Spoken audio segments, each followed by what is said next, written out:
갈라디아서 강의 5번째 시간입니다.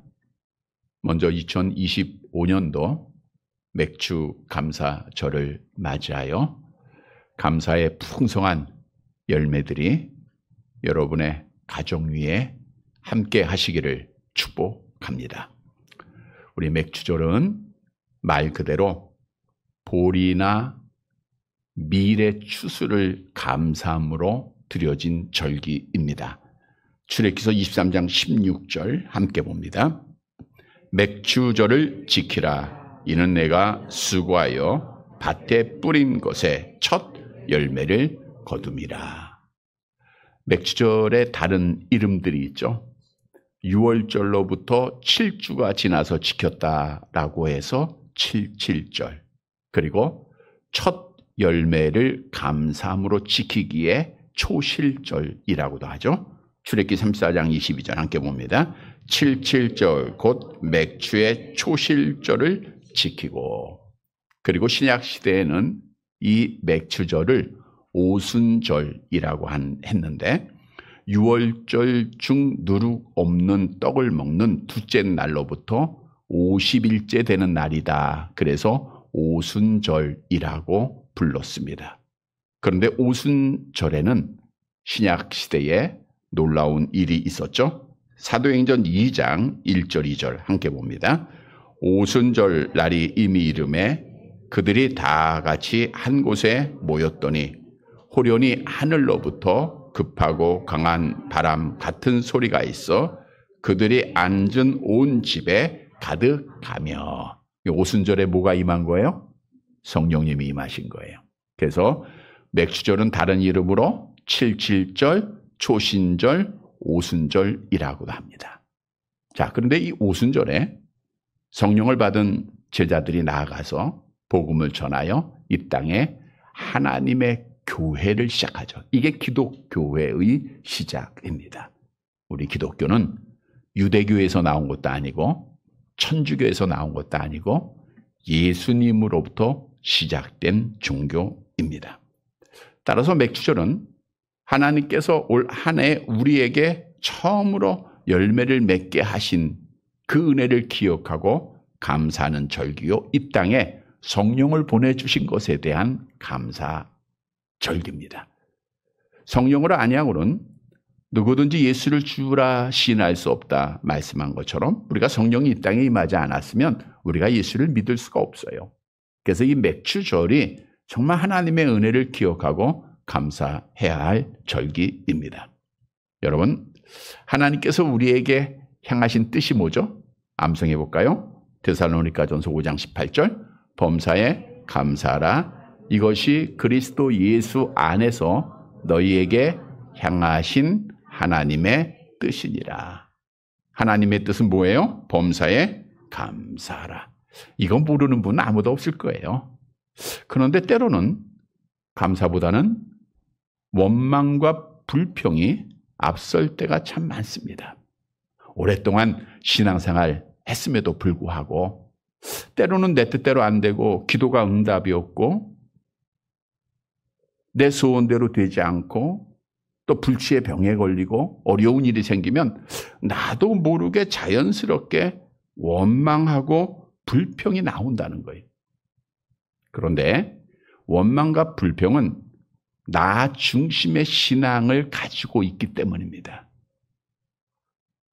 우리에게 어려움을 주신 그 안에 있는 하나님의 뜻, 즉 하나님의 중심을 모르고 내 중심이에요. 내 뜻대로 안 됐어요.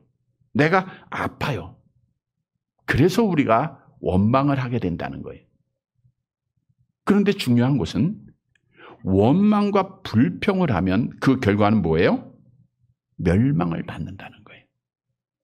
이스라엘 백성들이 하나님의 은혜를 잊어버리고 원망하고 불평하다가 멸망을 받았습니다. 우리 주위에도 정말 신앙생활 잘하던 분 중 원망하고 불평하던 자들은 결국에는 교회를 떠나고 하나님을 떠나는 것을 너무 많이 보게 됩니다. 여러분, 원망할 때 있죠? 불평이 나올 때 있죠? 이것은 우리를 지옥 가게 하는 누구의 역사예요? 악한 영의 역사인 줄 믿으시기를 바랍니다. 그러니까 원망과 불평을 이겨야 돼요. 어떻게 이길 수 있을까요? 낯설은 예수 그리스도 이름으로 원망과 불평을 물러갈지어다. 한번 물러갈까요? 예, 원망을 이기는 것은 감사입니다. 아무리 내 뜻대로 안 되고 힘들고 아파도 감사의 조건을 찾으면 돼요. 범사에 감사하라는 것은 우리가 감사는 좋을 때, 잘 될 때, 은혜 받을 때라고 생각할 때만 하는 걸 알고 있어요. 범사입니다. 참 믿음은 안 될 때, 내 생각대로 안 되고 넘어지고 불치의 병에 걸리고 고난을 당하고 어려워도 하나님의 은혜임을 깨닫고 감사하라는 거예요. 하나님의 자녀들도 안 될 때도 있습니다. 사고 날 수도 있고요. 불치의 병도 걸리고요. 불의의 사고도 당연히 당합니다.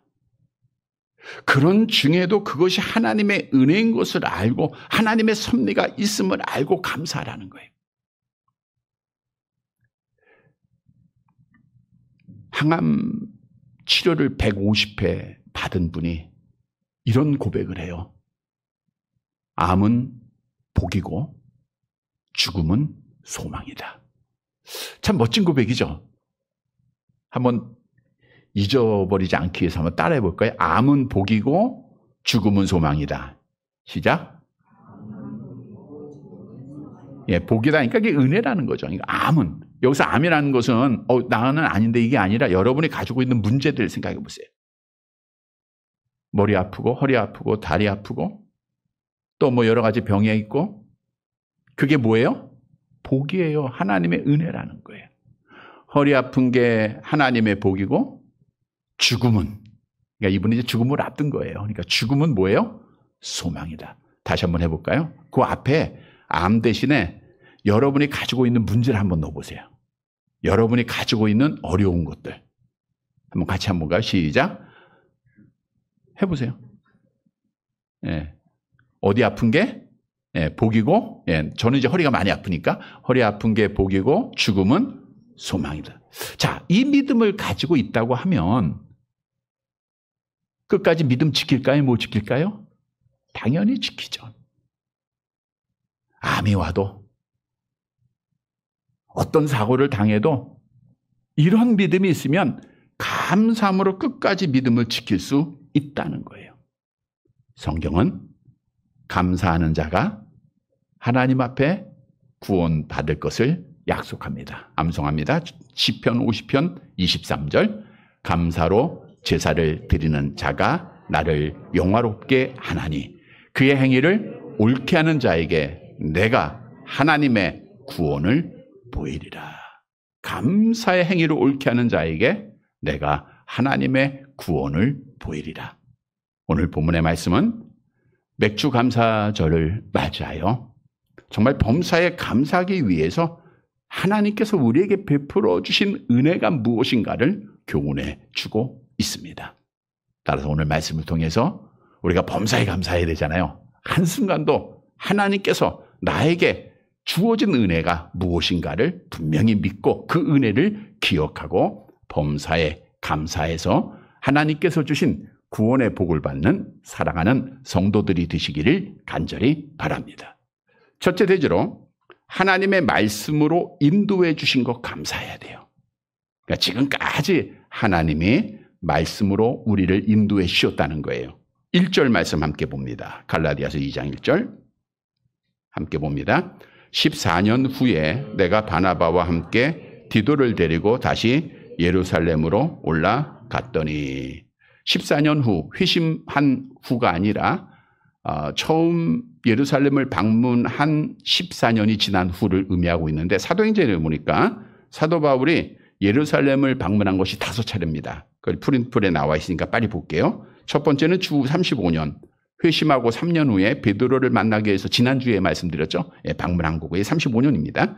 46년에 안디옥 교회에 구제 헌금을 전달하기 위해서 방문했어요. 우리 사도행전 11장 29절 30절 같이 봅니다. 제자들이 각각 그 힘대로 유대에 사는 형제들에게 부조를 보내기로 작정하고 이를 실행하여 바나바와 사울의 손으로 장로들에게 보내. 여기서 사울이 누구예요? 바울입니다. 그러니까 아직 이름이 바뀌기 전 사울의 손으로 장로들에게 보냈다. 구제연금을 전달하기 위해서 왔고요. 또 세 번째는 주 49년 이방인에게 복음을 전하는 자신의 사도성을 변증하는 회의, 예루살렘에서 총회가 열렸어요. 그때 참석을 했고요. 네 번째로는 2차 전도여행을 마치고 잠깐 방문했고 3차 전도여행을 마치고 다섯 번째 마지막 방문을 하게 되죠. 마지막 방문할 때는 성령께서 사도 바울에게 예루살렘에 내려가면 뭐가 있다 그랬어요? 사도행전 20장 22절 23절 함께 봅니다. 보라 이제가 나는 성령에 매여 예루살렘에 내려가는데 거기서 무슨 일을 당하는지 알지 못하노라. 오직 성령이 각성해서 내게 증언하여 결박과 환난이 나를 기다린다 하시나. 바울이 세 번에 걸친 전도여행을 마치고 예루살렘에 내려간 것도 뭘 통해서요? 성령에 매어서. 근데 성령이 알려준 것은 내가 내려가면 뭐가 있어요? 환난과 결박이 있다는 거 알려줬어요. 그럼에도 불구하고 내가 주 예수께 받은 사명 곧 하나님의 은혜 복음 증언한 일을 마치려 하면은 나의 생명을 조금도 귀한 것으로 여기지 않겠다라고 다짐하고 그가 내려가지 않습니까? 이렇게 다섯 번을 내려갔는데 오늘 본문에 보면 세 번째 방문입니다. 그러니까 처음 방문이 거기 35년에 이루어졌다 그랬죠? 그리고 세 번째 방문이 49년이니까 오늘 말씀대로 14년 후에 이렇게 나오죠. 성경에. 근데 예루살렘을 방문할 때 누구를 데려갔어요? 바나바와 디도를 데리고 내려갔다는 거예요. 바나바와 디도를 데리고 갔다. 자, 네 번째 이 방문에는 세 번째 이 방문에는 지금 예루살렘에서 총회를 모여요. 그 총회를 모이는 목적이 뭐냐 하면 이방인들이 어떻게 구원을 받느냐라고 하는 사실을 결정하기 위해서 모이는 총회예요. 근데 그때 바나바와 디도를 데리고 갑니다. 바나바는 어떤 사람이냐? 구브로 섬 출신의 레위인으로 본명은 요셉입니다. 바나바라고 하는 이름은 사도들에 의해서 붙여진 이름으로 위로의 아들이라는 뜻을 가지고 있죠. 우리 사도행전 4장 36절에 나와 있습니다. 함께 봅니다. 구브로에서 난 레위족 사람이 있으니 이름은 요셉이라. 사도들이 일컬어 바나바라. 번역하면 위로의 아들이라 하니. 그러니까 바나바는 유대인이에요? 아니에요? 아니에요. 거기 보니까 레위족 사람이라 했으니까 유대인으로서 할례를 받았어요? 안 받았어요? 받았던 사람입니다. 자, 바나바는 사도들의 전도를 듣고 예수를 만나요. 그리고 나서 자기의 소유의 밭을 팔아 하나님 앞에 헌신을 하고 또 성령과 믿음이 충만한 자였다. 성경은 증언하죠. 사도행전 11장 24절 함께 봅니다. 바나바는 착한 사람이요 성령과 믿음이 충만한 사람이라. 이에 큰 무리가 주께 더하여 지더라. 그래서 예루살렘 교회 장로들이 이제 사도들이죠. 그러니까 바나바를 안디옥 교회에 파송을 합니다. 그래서 안디옥에서 사역을 하던 중에 그때 이제 바울이 예루살렘에서 피하여 다소로 보내졌지 않습니까? 그 다소의 고향에 갔을 때 바나바가 다소에 있는 바울을 데려다가 안디옥에서 함께 사역을 하게 돼요. 그래서 거기서 결실을 맺게 되죠.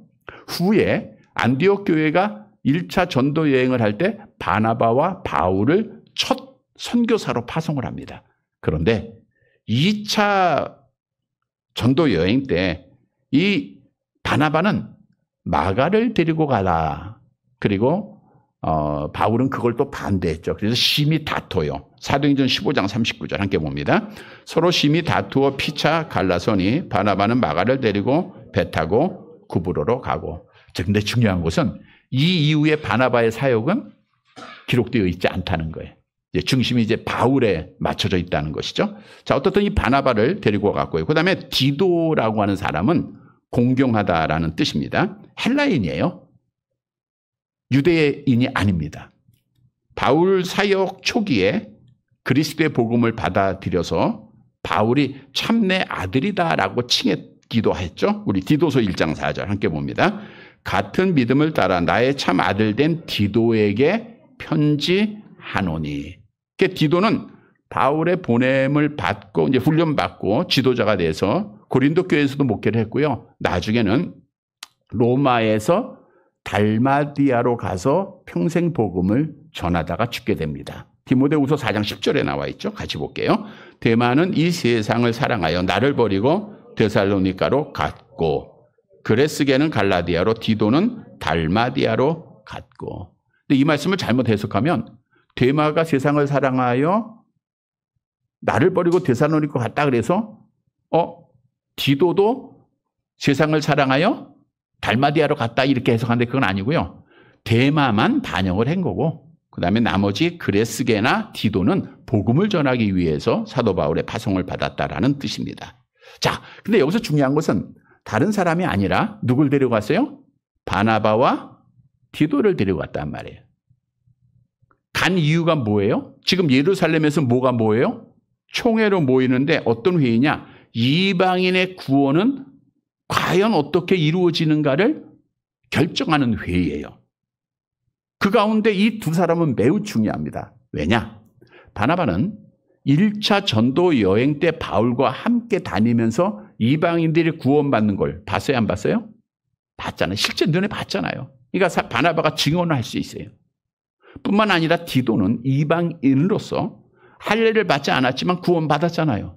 예수를 믿음으로 구원받았다는 것을 증언할 수 있는 매우 적절한 인물이었다는 거예요. 자, 그런데 중요한 것은 바울은 자기 뜻에 따라 예루살렘에 간 것이 아니라 본문 2절을 보세요.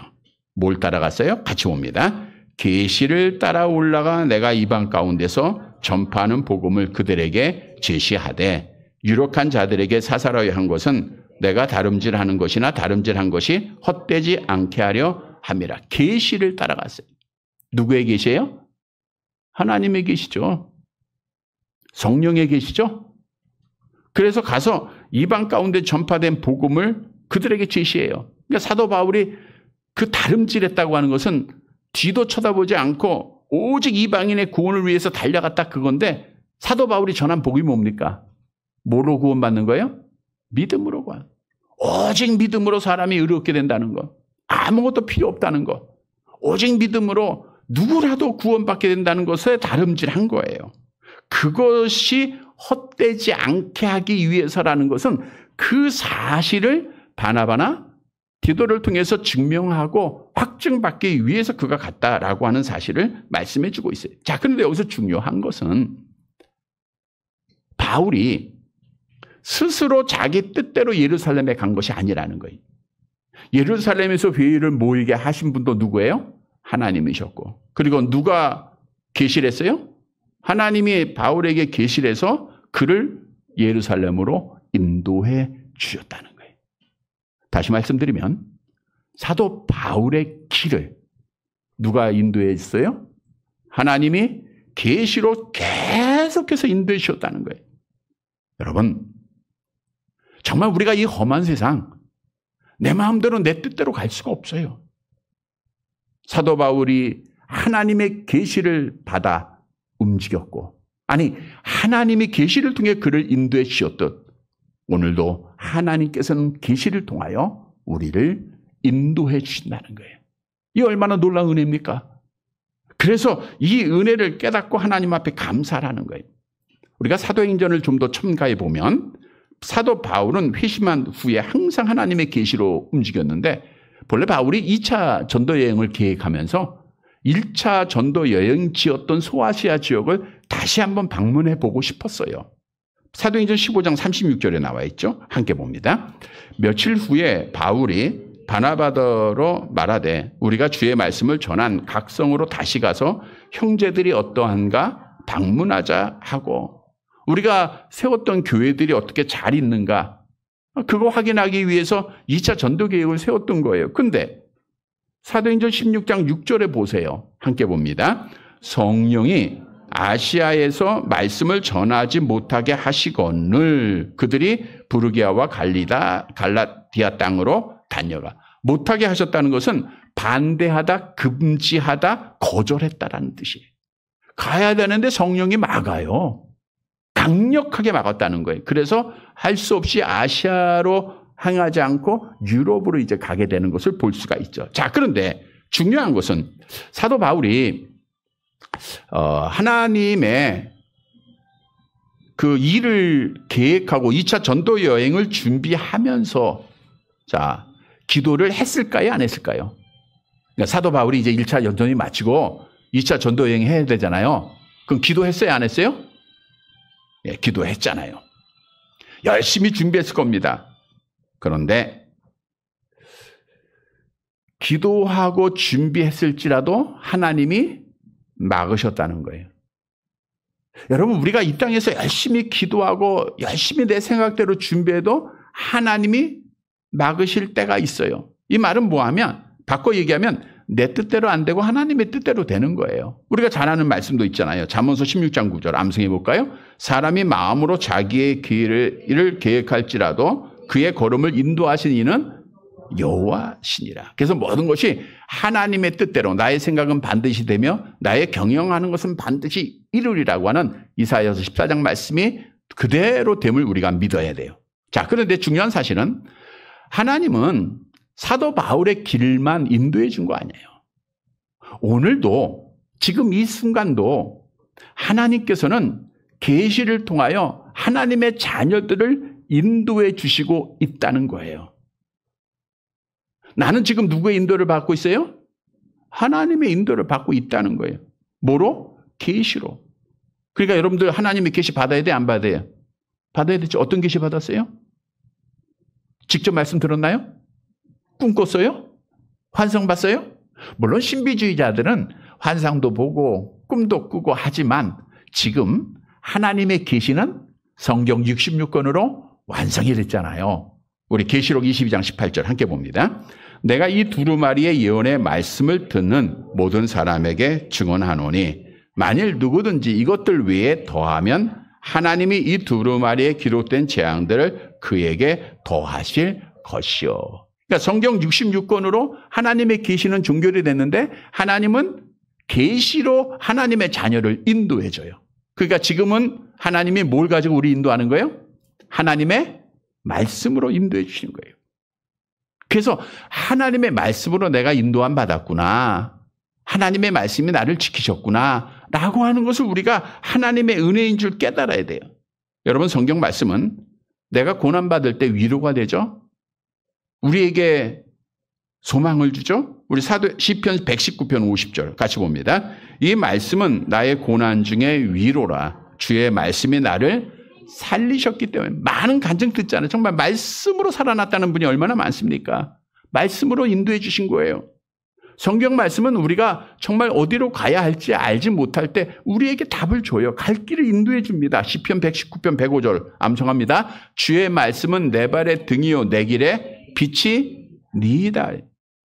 여호와의 율법은 완전하여 영혼을 소송케 하고 여호와의 증거는 확실하여 우둔한 자를 지혜롭게 하고 여호와의 교훈은 정직하여 마음을 기쁘게 하고 여호와의 계명은 순결하여 눈을 밝게 하는 줄 믿으시기를 바랍니다. 또한 하나님의 말씀은 우리가 환난과 우환을 당할 때도 지켜주신 것이 말씀이에요. 시편 119편 143절 함께 봅니다. 환난과 우환이 내게 미쳤으나 주의 계명은 나의 즐거움이었다. 말씀으로 우리 교회도 지켜주시고 그 환난 우환 다 지켜줬잖아요. 성경은 우리에게 평안을 줄 뿐 아니라 우리가 가지고 있는 문제, 장애물을 넘어가게 하는 것도 말씀입니다. 시편 119편 165절 함께 봅니다. 주의 법을 사랑하는 자에게는 큰 평안이 있으니 그들에게 장애물이 없으리라. 여러분, 하나님의 말씀이 나를 지금까지 인도했고 나에게 평안을 주었고 나의 길을 지도해 주었고 모든 고난을 이기게 한 거예요. 근데 하나님의 말씀을 주신 분이 누구예요? 하나님. 그러니까 하나님의 은혜로 우리가 말씀을 통해서 보호를 받은 거예요. 인도를 받은 겁니다. 흔들리지 않은 거예요. 그래서 우리는 마지막 구원의 완성이 이를 때까지 하나님의 말씀을 사모하는 자들, 하나님의 말씀을 지켜가는 자들, 하나님의 말씀을 따라가는 자들이 되어져야 돼요. 성도 여러분, 오늘 맥주감사절을 맞이해서 무엇보다도 감사할 것은 하나님의 말씀, 계시인 성경 66권이 나를 지켜줬다는 것.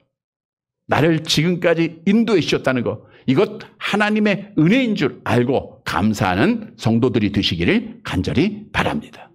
두 번째 감사해야 될 것은 참 믿음을 지키게 하신 것 감사해야 됩니다.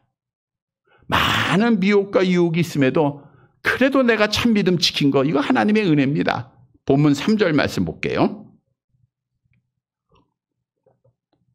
같이 봅니다. 그러나 나와 함께 있는 헬라인 디도까지도 억지로 할례를 받게 하지 아니하였으니. 자, 거짓 교사들이 들어와서 너희가 구원은 믿음으로 받는 거 아니야. 뭘 받아야 돼요? 할례 받아야 된다. 그리고 율법을 지켜야 된다라고 거짓 복음을 전했잖아요. 근데 오늘 본문에 보면 헬라인 디도 함께 동행한 자예요. 억지로 할례를 받게 하지 않았다는 거예요. 즉 강제로 하지 않았어요. 물리적으로 강요하지 않았고 어떤 부담도 주지 않았다라는 뜻입니다. 할례는 우리가 잘 아는 대로 구약에 하나님과 아브라함이 맺은 언약이에요. 하나님의 백성에 대한 언약의 표정으로 남자는 난 지 8일 만에 할례를 받아야 된다 이렇게 나와 있어요. 창세기 17장 10절 함께 봅니다. 너희 중 남자는 다 할례를 받으라. 이것이 나와 너희와 너희 후손 사이에 지킬 내 언약이니라. 그런데 이게 세월이 지나면서 이게 형식이 돼버려요. 언약적인 의미보다는 유대 종족의 우월감을 표시하는 거예요. 야, 나 할례 받았어. 그러니까 나 유대인이야. 나는 구원받은 백성이야. 이렇게 믿다 보니 나중에 유대교에서 기독교로 개종한 자들 중에서도 할례는 받아야 된다. 이렇게 증언하게 되는 거예요. 또 거짓 교사들도 마찬가지고요. 그래서 신약의 신자들에게 할례를 강요했다는 거예요. 자, 그런데 할례라고 하는 것은요.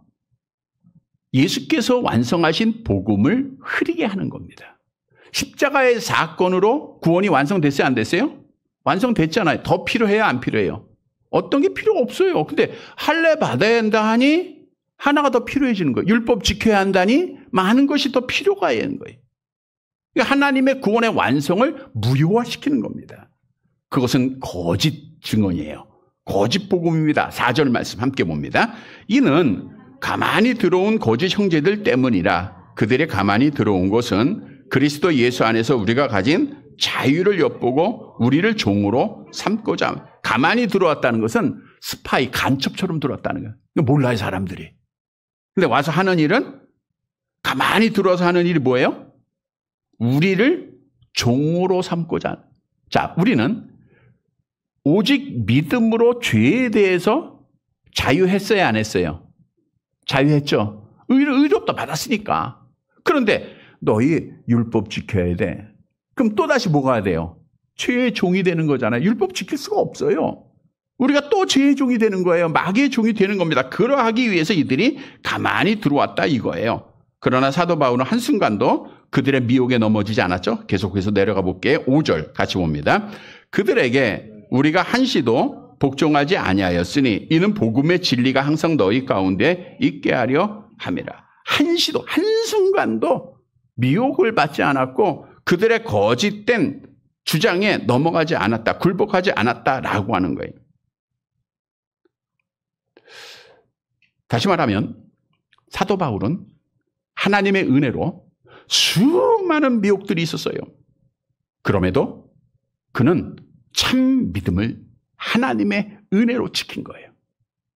그래서 감사함으로 예루살렘에 내려갔어요. 여러분, 우리에게 주는 교훈입니다. 우리가 거짓 교리들이 참 많습니다. 오늘날 이 시대에 미혹이 얼마나 많습니까? 그럼에도 진짜 믿음을 지금까지 지키게 하신 것 누구의 은혜예요? 하나님의 은혜인 것을 알고 감사하라는 거예요. 마지막 때가 되면 예수님이 예언했잖아요. 마태복음 24장 24절 함께 봅니다.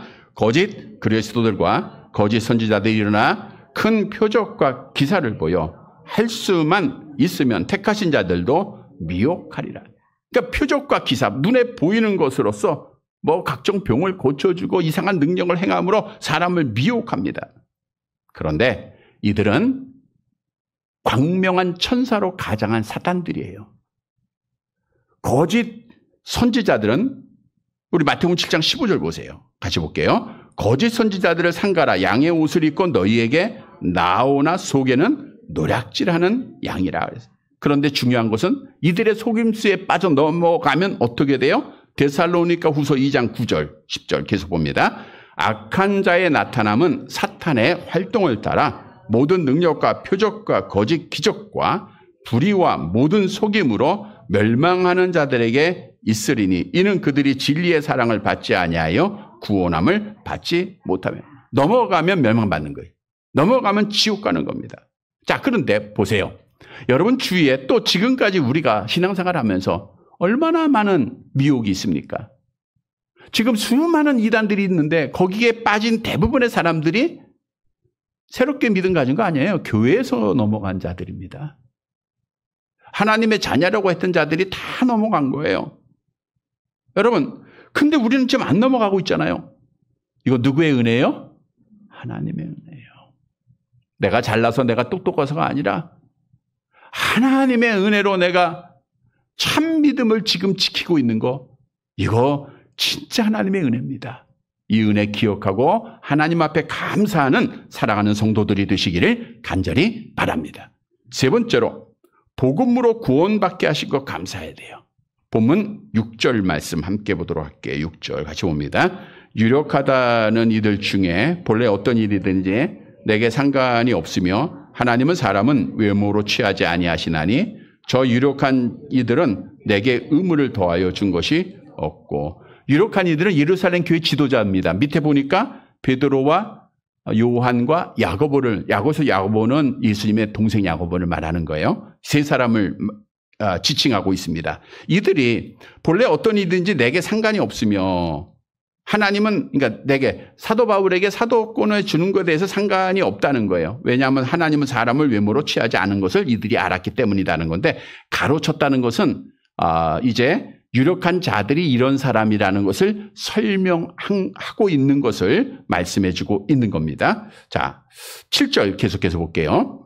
도리어 그들은 내가 무할례자에게 복음 전함을 맡은 것이 베드로가 할례자에게 맡음과 같음을 보았고, 자, 예루살렘 총회에서 이제 사도들이 다 앉아 있고 지도자들이 있을 거 아닙니까? 그들은 내가, 사도 바울이 무할례자, 사도 바울은 항상 이방인에게 복음을 전했잖아요. 그것과 베드로가 할례자, 유대인들에게 복음을 전함과 똑같았다는 거예요. 그러니까 복음이 같았다라는 것을 그들이 인정한 거예요. 왜냐? 바울이나 베드로를 사도로 부르신 사람이 누구예요? 분이 누구예요? 8절 말씀 같이 봅니다. 베드로에게 역사하사 그를 할례자의 사도로 삼으신 이가 또한 내게 역사하사 나를 이방인의 사도로 삼으셨느니라. 그러니까 베드로를 사도로 삼으신 분이 누구예요? 하나님. 바울을 사도로 삼으신 분이 하나님. 같은 분이라고요. 또 9절 같이 봅니다. 또 기둥같이 여기는 야고보와 게바와 요한도 내게 주신 은혜를 알므로 나와 바나바에게 친교에 악수를 하였으니 우리는 이방인에게로 그들은 할례자에게로 가게 하려 함이라. 기둥같이 여겼던 유력한 자 베드로와 야고보와 요한을 말하고 있고요. 여기서 악수를 했다는 말이 있죠. 악수. 자, 악수라는 것은 단순히 우리가 인사하고 친교하는 것을 뛰어넘습니다. 이것은 회의 때에 악수를 한 거예요. 우리가 일반적으로 이렇게 하면 쉬워요. 어떤 회사들끼리 협업을 맺을 때 사인을 다 하고 서로 악수를 하잖아요. 그러니까 총회에서 베드로와 야고보와 그리고 이제 요한과 바울이 악수를 했다는 것은 이방인의 구원이 믿음으로 이루어진다는 것을 공식적으로 표현해 준 겁니다. 정의해 준 거예요. 즉 믿음으로 의롭게 되고 믿음으로 구원받는다는 것은 이방인이나 유대인이나 차별이 없다는 것을 공식적으로 서약해 준 거예요. 얼마나 바울에게 큰 힘이 됐겠습니까? 10절 말씀 같이 봅니다. 다만 우리에게 가난한 자들을 기억하도록 부탁하였으니 이것은 나도 본래부터 힘써 행하여 왔노라. 가난한 자들 기억하는 유대인, 당시에 이제 예루살렘 지역의 유대인들, 흩어진 유대인들은 가난했습니다. 로마의 속국이었잖아요. 자유도 없어요. 그래서 그들에게 이제 구제할 것을 부탁을 했다는 거예요. 근데 이미 바울은 구제 헌금을 그들을 위해서 계속하고 하고 있었음을 알 수 있죠. 자, 여기서 중요한 것은 예루살렘 총회에서 결정한 것은 하나예요. 뭐예요? 뭐로 구원받는 거예요? 믿음으로. 행위 구원은 아니다라는 거예요. 율법 안 지켜도 된다는 거예요. 할례 받지 않아도 된다는 거예요. 뭐로 구원받아요? 믿음으로 구원받는 거예요. 바울이 전했던 믿음으로 구원받는다는 그 복음을 우리가 듣고 우리도 믿음으로 구원받게 된 거예요. 근데 그걸 예루살렘 모 교회가 확증해 준 거예요. 그들에게 무거운 짐을 쥐어주지 않았습니다. 아마 그들이 회의해서 야 그래도 율법은 이건 지켜야 돼. 그럼 누구도 구원받을 자가 없어요. 우리는 예루살렘 교회의 확증으로 오직 믿음으로 구원받는다는 진리가 우리에게까지 전해지고 우리도 믿음으로 구원받게 된 거예요. 여러분 우리가 구원받은 것은 행위를 한 게 아닙니다. 암송합니다.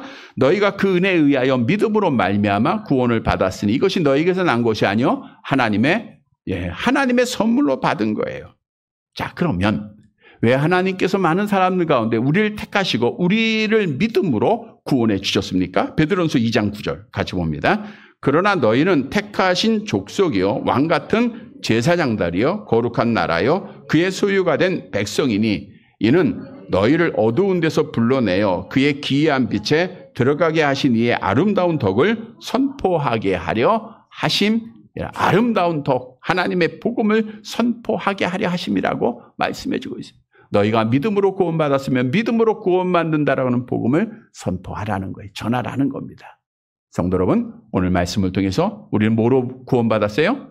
믿음으로. 이게 누구의 은혜요? 하나님의 은혜. 감사하는 성도들 되시기를 바랍니다. 말씀을 정리해 드립니다. 기독교 신앙생활은 범사에 감사하는 거예요. 자, 범사에 감사하기 위해서는 범사에 뭘 느껴야 돼요? 하나님의 은혜. 그러니까 여러분 한순간도 잊지 않고 우리가 오늘 세 가지 이거 날마다 기억하면 됩니다. 뒤로부터 보시면 돼요. 우리를 뭐로 구원해 줬어요? 복음으로 구원해 주셨고 믿음을 지키게 하셨고 지금 뭐로 인도해 주세요? 말씀으로 인도해 주세요. 이 모든 것이 하나님의 은혜입니다. 사랑하는 성도 여러분, 우리 2025년도 맥주절을 맞이해서 하나님께서 베푸신 이 은혜 우리가 잊지 말고 범사에 감사해서 우리 하나님을 영화롭게 해드리고 하나님 앞에 구원의 복을 받는 사랑하는 성도들이 되시기를 주님의 이름으로 간절히 바랍니다.